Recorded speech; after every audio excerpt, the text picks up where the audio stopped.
আজ 28শে ডিসেম্বর, অর্থাৎ হাদিকে আপনার গুলি করা হয় হচ্ছে 12ই ডিসেম্বর, শুক্রবারে দুপুর 2টা-2:30 এর মধ্যে সম্ভবত।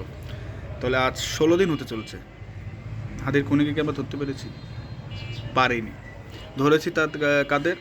তার ওয়াইফ, তার গার্লফ্রেন্ড, ফয়সাল করিমের যে বাবা মা এবং আদার্স যারা আছে তাদের হয়তো ধরেছে। হ্যাঁ, তারাও এই খুনের পিছনে ছিল, যতটুকু এখন আমরা টিভিতে দেখি বা পুলিশ বলতেছে। ঠিক আছে, মূল শুটারকে ফয়সাল না? ফয়সালকে অ্যারেস্ট করতে হবে না? ফয়সাল কই? অনেকে বলে যে সে ইন্ডিয়া চলে গেছে, আর অনেকে বলে যে না দেশে আছে। দেশে আছে এই কথাটা খুব কম মানুষই বলে। আমাদেরও এখন মনে হয় না যে সে দেশে আছে। আর দেশে যদি এতদিন থেকে থাকে তাহলে আমাদের আইন শৃঙ্খলা বাহিনী বা গোয়েন্দা যে ইউনিট রয়েছে তাদের তো পুরোপুরি ফেইলার। দেখুন, হাদি হত্যা নিয়ে কিছু কথা আজকে বলতেই হবে। কীরকম? হাদিকে যে গুলি করা হলো, তার খুনিরা যে এভাবে পালিয়ে গেল, আমি ধরে নিলাম যে তারা ইন্ডিয়া চলে গিয়েছে। তো আমাদের দেশে সরকার ছিল না, ইউনিস প্রশাসন কীভাবে দেশ আইন শৃঙ্খলা বাহিনী সাজিয়েছিল যে একটি এত বড় একজন নেতা বা হাই প্রোফাইল ব্যক্তি, তাকে গুলি করে শুটার বিদেশে আরামসে চলে যায়। আপনি ধরে নিই, বলেন ইউনিস সরকারের দোষ আছে ভাই? আমি খুব একটা অদ্ভুত ব্যাপার যে আমরা ইউনুস সরকারকে কোনো দোষ দিতে রাজি নেই। কেন এরকম ক্লিন শিট কেন আমরা দিয়েছি তাকে? বলেন। আজকে 15-16 মাস হয়ে গিয়েছে সে ক্ষমতায়, তো সে এখনও আইন শৃঙ্খলা বাহিনী সাজাতে পারে নাই, আইন শৃঙ্খলা বাহিনীর যে লোক তাদের অ্যাক্টিভ করতে পারে নাই। এতে ব্যর্থতার কার? বলেন। হাদির খুনিরা কীভাবে গেল ভারতে? হ্যাঁ, আবার ধরে নিলাম যে আপনার হাদির খুনি বাংলাদেশে আছে, তো বাংলাদেশে আছে এতদিন কীভাবে বাংলাদেশে লুকিয়ে আছে? বলেন, কীভাবে লুকিয়ে আছে? এখানে ইউনুস সরকারকে বা ইউনুসকে কি কেউ প্রশ্ন করেছেন? ডক্টর মোহাম্মদ ইউনুসকে কেউ করেনি। ডক্টর মোহাম্মদ ইউনুস জানাজায় আসলো, তিনি বললো আমরা আদিকে ভুলবো না বা আদিকে মনে রাখবো। স্যার সরি, আদিকে মনে রাখবেন ঠিক আছে, বাট আর খুনিদের বিচার করুন। হাদি কি বলে গিয়েছিল? যে আমি যদি মারাও যাই, আমাকে যদি কেউ মেরেও ফেলে, আমাকে যারা মারলো তাদের বিচার করেন। এটা তার কথা, বিচার করতে পেরেছেন।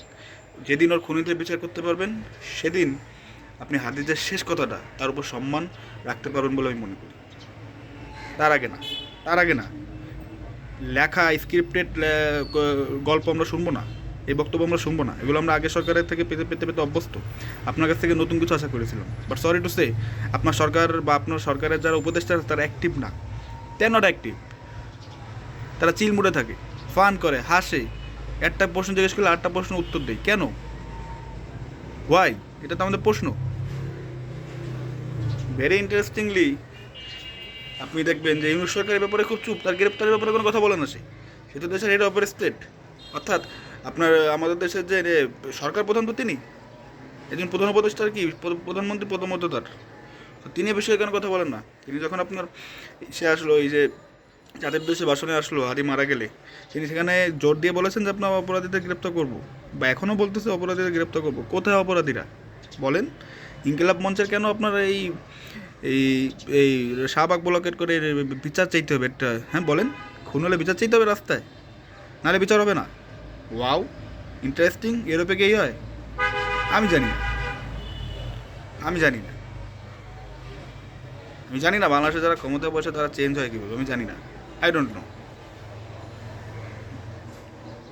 অদ্ভুত লাগে যে যে জুলাই গণঅভ্যুত্থানের ছাত্ররা এই সরকারকে নিয়োগ দিয়েছে। আপনারা বলেন না যে আপনাদের তো জনগণের ম্যান্ডেট নেই, জনগণ আপনাদের নির্বাচিত করে নেই। নির্বাচিত করেছেন কে? এই ছাত্ররা। চলো, ছাত্র জনতারা। তাই ছাত্র জনতার একজন নেতা মারা গেল, তার হত্যার বিচার চেয়ে রাজপথ দখল করতে হবে, রাজপথে নামতে হবে। ইন্টারেস্টিং। তাহলে সাধারণ মানুষ মারা গেলে কি বিচার পাবে? আমার তো মনে হয় না বিচার পাবে। রিয়েলি সেম অ্যাডমিনিস্ট্রেশনের উপর। অ্যাডমিনিস্ট্রেশন কমপ্লিটলি ফেল, এটা স্বীকার করুন।